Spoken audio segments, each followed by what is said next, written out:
Hello guys, welcome back to our channel. If your Whirlpool refrigerator feels uneven, rocks slightly when opening the doors, or the doors do not close the way they normally should, leveling the appliance may help fix the problem. Sometimes, refrigerators shift a little after cleaning or moving, while other times, the floor itself causes the appliance to lean more than expected. A refrigerator that sits unevenly can sometimes affect stability, door movement, and overall performance if ignored for too long.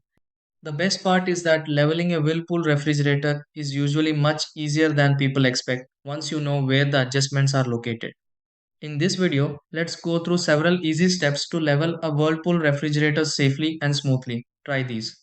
Step 1. Check whether the Whirlpool refrigerator rocks slightly when touched gently.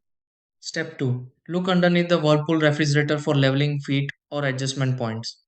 Step 3. Adjust the front support on the Whirlpool refrigerator until it feels more balanced. Step 4. Open and close the doors on the Whirlpool refrigerator to test alignment. Step 5. Recheck the position of the Whirlpool refrigerator if one side still feels uneven. Step 6. Test the Whirlpool refrigerator again and confirm it feels steady and level.